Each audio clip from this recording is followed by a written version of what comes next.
Mga kabayan, mga kapwa kong OFW, tanong ko lang sa inyo, kailan ba nababayaran ang utang na loob? Kailan ba natatapos ang obligasyon natin sa pamilya, sa kamag-anak, sa mga taong tumulong sa atin? At kailan ba natin masasabing sapat na ang ating sakripisyo? Ako'y nagsasalita hindi para sirain ang kulturang Pilipino, kundi para gisingin tayo. Dahil may maling kaisipan na paulit-ulit nating pinapasan. At iyon ay ang maling konsepto ng utang na loob. Ano ba talaga ang utang na loob? Sa kultura nating Pilipino, malalim ang konsepto ng utang na loob. Ito ay hindi lang simpleng utang na pera. Ito ay utang ng kabutihang loob, tulong, sakripisyo na dapat suklian. Kapag may tumulong sa iyo, magulang, kamag-anak, kapitbahay, kaibigan, may utang ka raw na hindi mo dapat kalimutan habang buhay. At madalas, ang expectation, habang may hininga ka, dapat magbayad ka. Pero mga kabayan, totoo ba iyon? Hindi ba't ang tunay na kabutihan ay dapat bukal sa puso? Hindi ginagalit na panundot o paningil? Ang mga OFW at utang na loob. Tayo mga OFW, madalas ang sentro ng ganitong sitwasyon. Bakit? Kasi maraming nagsasabi, kung hindi dahil sa amin, hindi ka makaka-abroad. Kung hindi dahil sa tulong namin, hindi ka aasenso. Kung hindi dahil sa sakripisyo namin, wala ka dyan. Mga kabayan, hindi ko minamaliit ang tulong. Oo, may tumulong. Oo, may nagbigay ng suporta. Pero tanungin natin, habang buhay ba tayong magbabayad? Kailan ba matatapos ang utang na loob? Ang masamang mentalidad. Ito ang masakit na katotohanan. Ginagamit ng iba ang utang na loob para itali tayo. Ginagamit nila ito para kontrolin ang desisyon mo. Ginagamit nila ito para makuha nila ang gusto nila. Kahit minsan, labag na sa ikabubuti mo. Halimbawa, OFW ka. Nagpapadala ka ng buwan-buwan. Pero kapag minsan, nagkulang ka, sasabihin nila, nakalimutan mo na ba ang utang na loob mo? O kaya, kung ayaw mong sundin ang gusto nilang padala, sasabihin nila, kung hindi dahil sa amin, wala ka dyan. Wala kang utang na loob. Mga kabayan, ito ang maling mentalidad na sumisira sa maraming pamilya. Kailan nga ba nababayaran ng utang na loob? Tanong natin ulit, kailan ba natatapos ang utang na loob? Hindi ito nasusukat sa pera, hindi ito nababayaran ng padala, hindi ito natatapos sa sakripisyo. Ang utang na loob ay dapat sinusuklian sa tamang paraan. Respeto, pasasalamat, pag-alala, pagtulong sa oras ng pangangailangan. Pero hindi ito dapat gawing habang buhay na obligasyon na magbibigay sa atin ng galit at pressure. Kung hindi natin ilalagay sa tamang lugar ang konsepto ng utang na loob, magiging kadena ito na pipigil sa ating pag-unlad. Kailan nga ba matatapos ang utang na loob? Mga kabayan, lagi kong naririnig ito. Hindi matatapos ang utang na loob. Pero tanungin natin ang sarili natin, totoo ba talaga ito o ito ay paniniwala ng na ipinamana sa atin? Isipin mo ito. Kung ang isang tao ay tumulong sa iyo noong panahon na wala ka pang kaya, halimbawa, siya ang nagbayad ng pamasahe mo papuntang abroad. Tinulungan ka niya, natural lang na magpasalamat. Oo, utang na loob yun.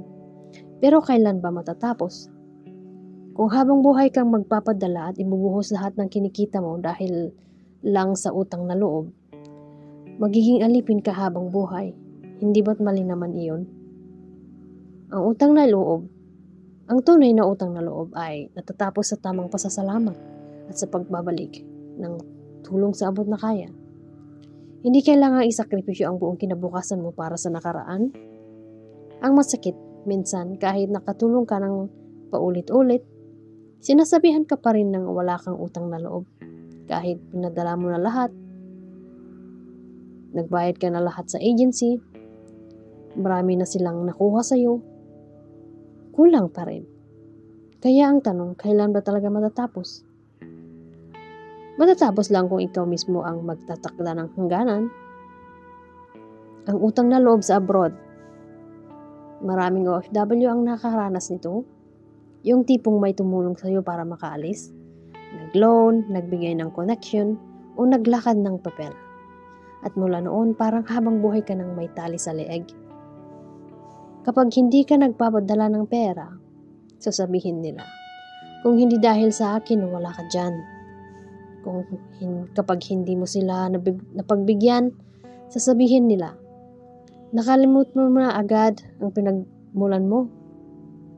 Ito ang mali. Ang tunay na tulong ay hindi dapat ginagamit na pambablackmail. Kung ang pagtulong ay may kapalit na habang buhay na serbisyo, hindi iyon tunay na tulong, kundi negosyo. Mga kabayan, huwag nating hayaang masakal tayo sa ganitong mentalidad. Tumulong tayo pabalik kung kaya natin. Huwag nating gawing ibala ang sarili natin sa pagsisilbi habang buhay. Ang masamang epekto ng utang na loob, mentality, tingnan natin ang epekto nila nito sa buhay ng OFW. Hindi ka makapag-ipon dahil pakiramdam mo may obligasyon ka palagi, lahat ng sahod mo diretso sa labas. Hindi ka makapagpundar, gusto mong magnegosyo o bumili ng bahay pero naubos na sa pagpapadala dahil sa utang na loob. Naubos ang respeto sa sarili. Kapag pinilit mong magbigay kahit wala ka na, parang wala kang halaga sa sarili. Nagiging cycle ng dependency. Kapag sanay silang humingi sa'yo, hihingi sila ng hihingi, hindi natatapos. Ang tunay na anyong pasasalamat. Mga kabayan, hindi masama ang utang na loob. Sa katunayan, ito'y magandang asal ng mga Pilipino, ang marunong tumanaw ng tulong at hindi nakakalimot. Pero nagiging masama ito kapag inaabuso. Ang tunay na pasasalamat ay pinapakita sa pagrespeto, pag-alala sa kabutihang ginawa, pagsuporta sa abot ka ng kaya. Hindi ito sukatan ng kung magkano ang kaya mong ipadala, hindi ito sukatan ng kung ilang sakripisyo pa ang gagawin mo. Paano mo babayaran ang utang na loob? Narito ang simpleng sagot. Utang na loob ay binabayaran sa pagpapasa ng kabutihan. Kung tinulungan ka noon para makaalis, hindi ibig sabihin habang buhay kang magpapadala ng pera doon o magbabayad sa kanila. Ang mas magandang paraan ay tulungan din ang iba na nangangailangan.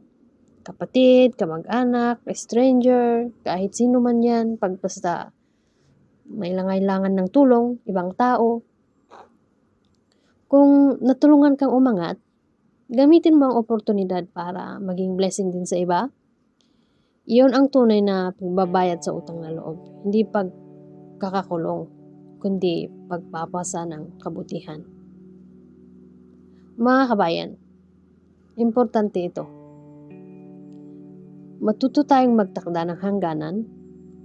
Kung hindi ka marunong magsabi ng tama na, ikaw mismo ang mawawasak. Kung hindi ka marunong magsabi ng hindi na kaya, ikaw mismo ang mauubos. Hindi ibig sabihin na wala ka ng utang na loob. Ibig sabihin lang na may hangganan ang lahat. At kung mahal ka talaga ng tao, tinulungan mo, maintindihan nila iyon. Kaya mga kabayan, gising tayo. Hindi masamang tumulong, hindi masamang tumunaw ng utang na loob. Pero huwag tayong maging alipin nito habang buhay. Kung OFW ka ngayon, tanungin mo sarili mo. Para kanino ba ka ba nagtatrabaho? Kailan ka magsisimulang mag-ipon para sa sarili mo? Hanggang kailan ka mauubos sa kabayad ng utang na loob? Panahon na para baguhin ang cycle. Panahon na para sabihin salamat pero hanggang dito na lang ang kaya ko. Sa mga OFW dyan na tumulong, baguhin ang mentalidad mo ng utang na loob. Siguro nabayaran ka na nila. Nabigyan ka na nila. Siguro lubos-lubos pa. Nahihiya na rin sila sa'yo. Basta bigay lang ng bigay. Marami kang sinasabi sa kanila. Nagbayad na nga sila. Nagbigay na nga sila ng marami. Marami ka pang sinasabi. Baguhin mo ang mentalidad mo, kabayan. Magpasalamat ka. Kasi natulungan mo sila. Nagpasalamat din sila sa'yo kasi tinulungan mo sila. Nagbayad sila sa'yo. Nagbigay sila sa'yo ng marami. Tinulungan nila yung pamilya mo, anak mo, kapatid mo, kung sino man. Magbago ka rin. Mga kabayan, ang tunay na pagmamahal ay hindi nakatali sa utang na loob. Ang tunay na pagmamahal ay malaya, bukal sa puso at hindi binibilang. Kung may natutunan ka ngayon, alam ko, ibabahagay mo ang video na ito para magising din ang ibang nating kababayan. Sama-sama tayong bumuo ng kultura na marunong magpasalamat pero hindi alipin ng utang na loob. Sana ay baguhin natin ang mentalidad na utang na loob. Maraming salamat sa pakikinig. Mag-ingat ka, kabayan. Baguhin mo ang buhay mo. Ang mentalidad mo. Wala na ang utang na loob.